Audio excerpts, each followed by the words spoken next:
Hi everyone, happy Saturday. It's Liesel here from Lily Loompa DIY. Let me tell you, I just came from the shops on a Saturday at the end of the month. It was crazy.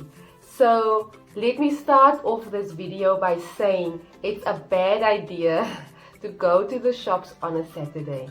Try and avoid it at all costs. So tip number one, and remember these tips are not in a particular order. I'm just going to read them as I think fit. So one of the biggest tips that I picked up last year, and it's nothing new. Our parents and great-grandparents and coming before, they had some secrets, and it wasn't actually a secret, it just makes a lot of sense. But if you can, start a veggie garden. Have a veggie garden in your space wherever you live, and don't use the excuse of, no, I live in a flat or I live in a rented space. There are many ways that you can keep a garden. You could plant your seeds or your plants in containers, and consider reusing, bags, big plastic bags. I use the dog food packets. I clean them up, I fill them with soil, and I use those as planters. You could also make yourself some pallet boxes where you can plant in. So there's actually no excuse. Plants are, quite sensitive, but some of them are quite hard wearing. So if you're willing to put in a few hours a week, just to tend to your garden, you'll be surprised on how the garden can offer you fresh and delicious herbs and vegetables. And it really beats going into the store just to buy some fresh veggies. Then tying into the veggie garden. Now, I am not vegetarian, I love my meat, but I've seen the difference in my pocket when I limit the meat meals to about 4 a week, and the rest of the week I try and cook alternative meals to actual meat cooking. So you could try nice vegetarian recipes online. You could speak to a friend who's a vegetarian or a vegan. There are some nice options available, but you'll be amazed to see how this actually saves on your grocery bill, because listen, meat is expensive. Now this one, moms, I'm sure you are gonna relate to. So lockdown was hectic.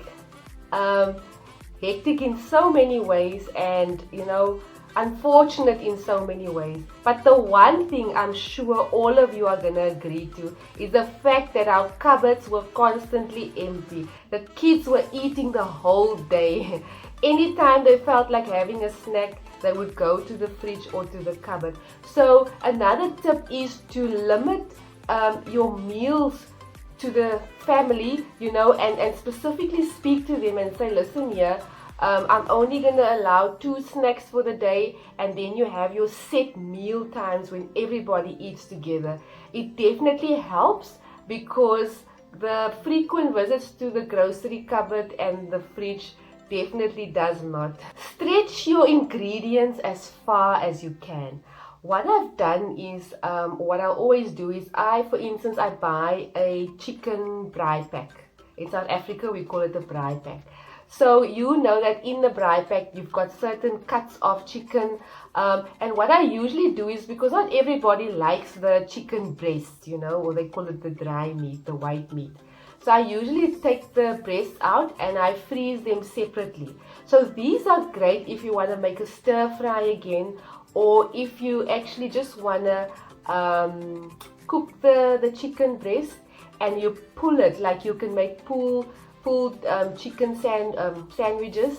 So for instance, just cook the meat in the oven and pull it, or break it up into smaller pieces like you would do a chicken pie, and then you can add some smoked paprika and some smoked spices to make it nice and smoky, and then you can actually make some nice sandwiches for another meal as well.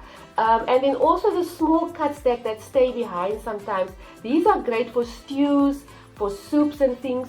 So I try as far as I can to stretch my meals in that way, where you sort of split a pack of meat So it actually, at the end of the day, gives you 2 meals for one.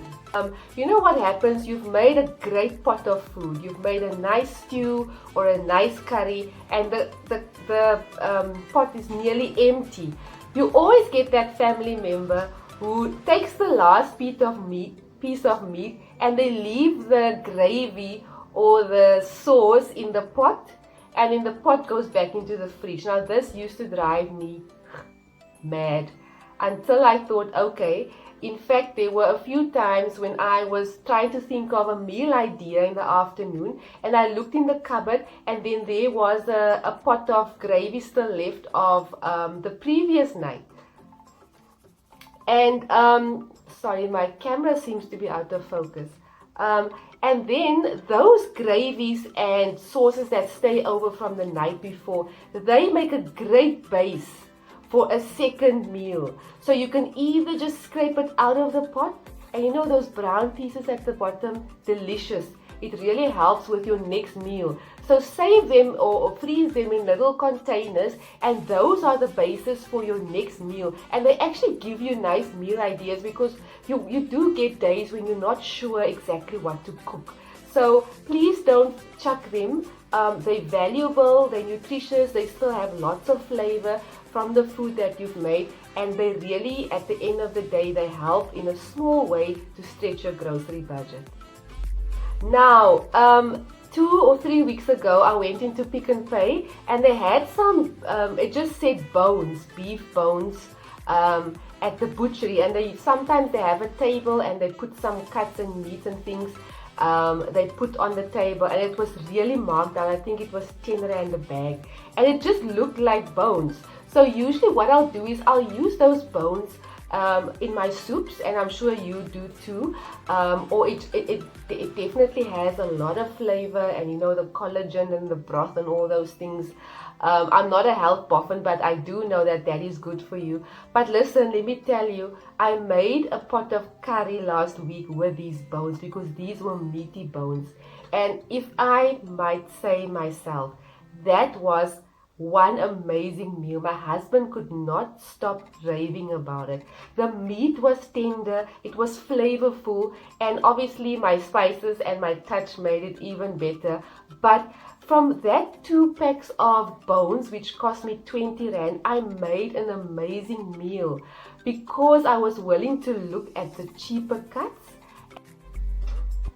Then my last tip is, somebody told me this many years ago, and she's a health guru, and she said, you know, Liesl, there's always a healthier option.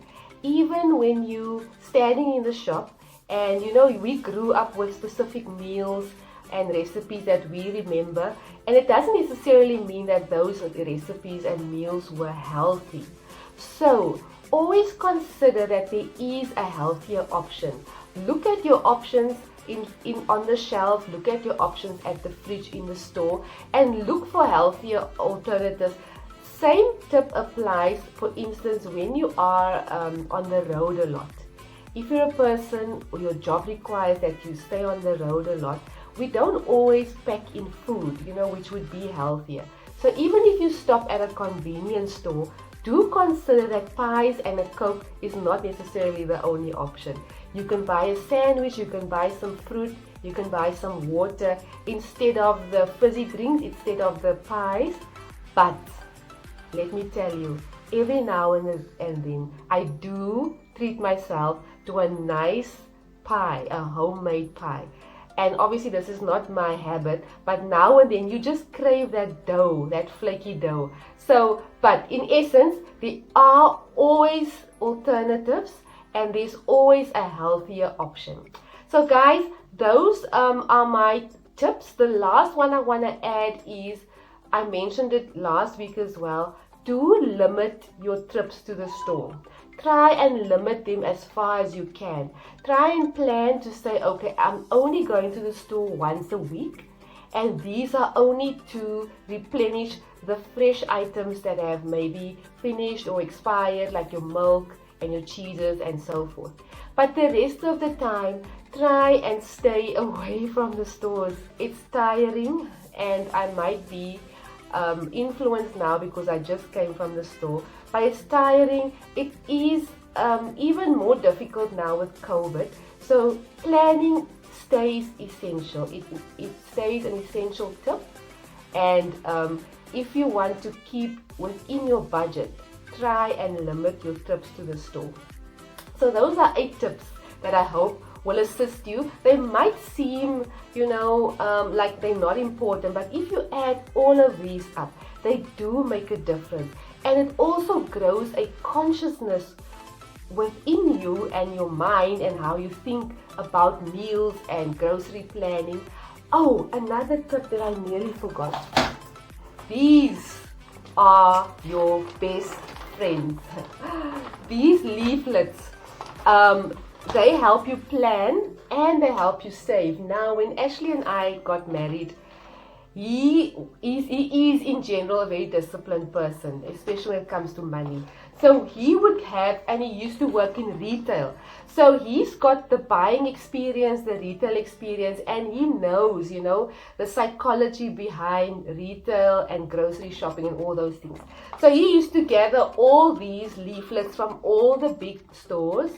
And we, the two of us, before we had kids, we used to sit the night before or a few days before our shopping trip, each of us with a leaflet and a Cokie, and we would make a circle around the items that we needed, and we'll indicate how many items we would need, like for instance how many baked beans we would need, etc., etc.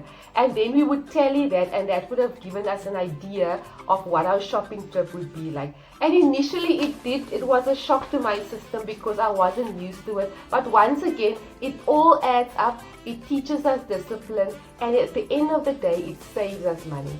So guys, that's my video in a nutshell. I hope you liked it. If you do like it, give it a thumbs up and share it. I'm all about assisting and helping people save, helping people in general. And here is to a great rest of the weekend, and we'll chat soon.